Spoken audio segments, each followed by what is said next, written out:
नमस्कार दोस्तों, स्वागत आपका अपने चैनल भारत संतों की भूमि में। आज हम साईं बाबा जी के जीवन परिचय के बारे में बात करेंगे। ये भारतीय गुरु, योगी और फ़कीर हुए हैं। इनको भक्तों द्वारा संत भी कहा जाता है। उनके सत्य नाम, जन्म, पता, माता पिता के संदर्भ में कोई जानकारी नहीं है। जब उन्हें उनके पूर्व जीवन के संदर्भ में पूछा जाता तो वे टाल मटोल कर उत्तर दिया करते थे। साईं शब्द उन्हें महाराष्ट्र के शिरडी नामक कस्बे में पहुंचने के बाद मिला। भक्तों और इतिहासकार इस बात से सहमत हैं कि जन्म स्थान और तिथि के बारे में कोई जानकारी नहीं है। यह ज्ञात है कि उन्होंने काफ़ी मुस्लिम फ़कीरों के साथ समय व्यतीत किया, लेकिन माना जाता है कि उन्होंने किसी के साथ कभी भी व्यवहार धर्म के आधार पर नहीं किया। उन्हें एक शिष्य दास गनु द्वारा पथरी गांव पर तत्कालीन काल पर शोध किया, जिसके 4 पृष्ठों में साईं के बाल्यकाल का पुनर्निर्मित किया है, जिसे भी साईं गुरु चरित्र भी कहा जाता है। दास गनु के अनुसार उनका बाल्यकाल पथरी ग्राम में एक फ़कीर और उनकी पत्नी के साथ गुजरा।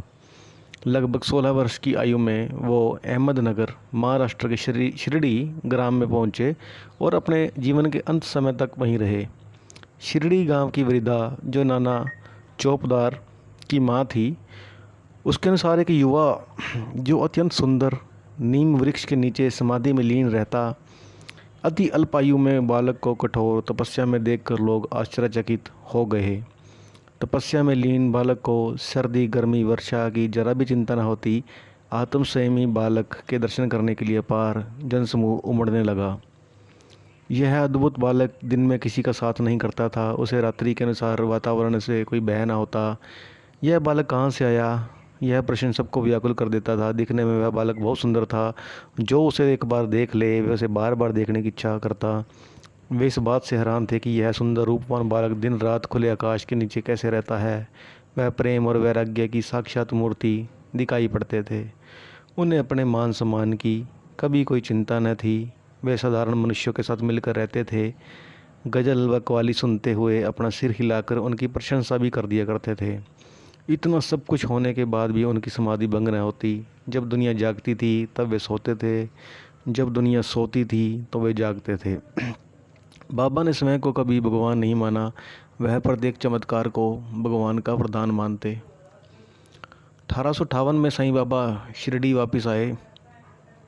इस समय वे अलग ही तरह के कपड़े पहने हुए थे। घुटनों तक कफनी पोशाक, कपड़ों की ही एक टोपी पहन रखी थी।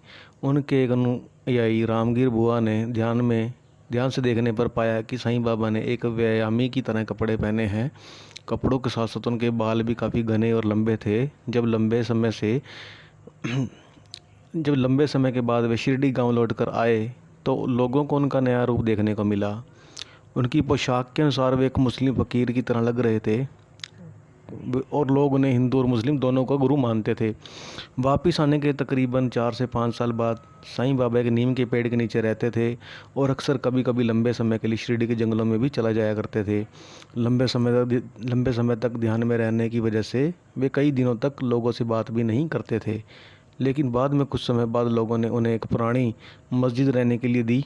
वहाँ वे लोगों से भिक्षा मांग कर रहते थे और वहाँ उनसे मिलने रोज़ बहुत से हिंदू और मुस्लिम भक्त आया करते थे। मस्जिद में पवित्र धार्मिक आग भी जलाते थे, जिसे उन्होंने धुनी का नाम दिया था।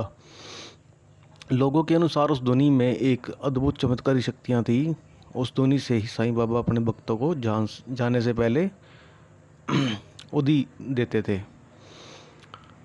धन्यवाद दोस्तों। अगर आपको साईं बाबा जी के जीवन से ये वाक्य अच्छा लगे तो चैनल को सब्सक्राइब करें, लाइक करें, शेयर करें। हम फिर हाजिर होंगे बाबा जी के अगले वीडियो के साथ। धन्यवाद।